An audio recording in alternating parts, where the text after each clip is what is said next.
அப்பத்தா ஓ இவங்க தான் மாப்பிள்ளை. அப்படியா? சரி சரி. மாப்பிள்ளை இவங்க தான் எங்க அப்பத்தா, பெரிய அப்பத்தாவோட தங்கச்சி. அத்தை எனக்கு காது கேட்கும் அத்தை. பேசிட்டு இருங்க மாப்பிள்ளை, செல்வியை பார்த்துட்டு வந்துடுறேன். சரிங்க சரி உட்காரலாம் சாமி.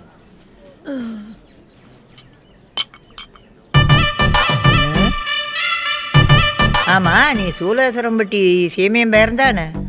பாடுறா எப்படியா கண்டுபிடிச்ச? அப்புறம் தெரியாதா பின்ன? சார் நல்ல வேலை அவன் வரல. ஆமா சீமையனுக்கு பேரானா ஆத்திக்கடை ஆறுமுகம் அவனுக்கு பெரியப்பன் தானோ?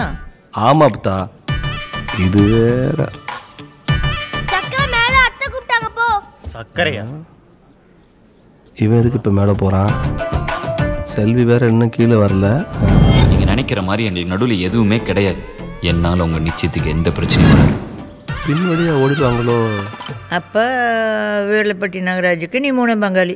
ஆமாம் பாட்டி. என்னாச்சுங்கக்கா? எங்கடா அவன்? குமர வராம இவ வெளியிலே வர மாட்டேங்கிறா. நீங்க போங்க, நான் கூட்டிட்டு வரேன். எங்க சார் இருக்கீங்க? எனக்கு நிச்சயம் தெரியுமா உங்களுக்கு? தெரியும், அதான் வரல. நான் ஒன்றும் நிச்சயத்தை நிறுத்திட மாட்டேன். நீ கிளம்பி வா. அவரு தான் மாப்பிள்ளைன்னு என் தலையில எழுதியிருந்தா யாரால மாற்ற முடியும்? இதோ இதுக்கு தான் வரலன்னு.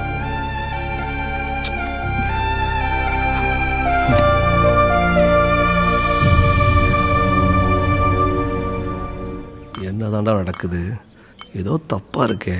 அப்ப ஆதியூர் குப்சாமி உனக்கு மாமரியாகுமே? அத்தா சீமடி நான் பேரந்தான். அத்திக்காடு ஆறுமுகம் என் பெரியப்பா தான். ஆதியூர் குப்சாமி எங்க மாமன் தான். இப்ப என்னங்கிறதுக்கு? அப்ப செல்விக்கு சித்தமுறையாகுது. யாரு? நீதா?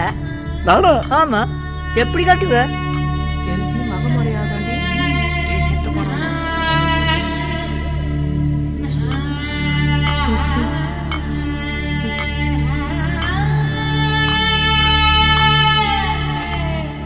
எனக்கு தான் முறை தெரியல. உங்களுக்கு எங்க போச்சு அறிவு? இப்ப அத்தை உனக்கு நான் எங்க போவேன்? ஏண்டா அந்த சீமசிரிக்கு இவனுக்கு அத்தை முறை தானே ஆகுது. அவளுக்கு ஒரு பொண்ணு இருக்குதுல்ல, கூப்பிடு அவளை. உங்களுக்கு தெரியுமா? பொண்ணு இருக்கா? கூப்பிடு. இங்க வந்திருக்கா? யாருங்க அந்த சீமசிரிக்கு?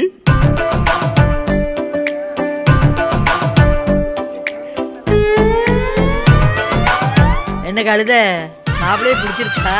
வெளிநாட்டு மாப்பிள்ளை. ஆமா சோமனூர் மாரிமுத்து உனக்கு சின்ன மாமன் தானே?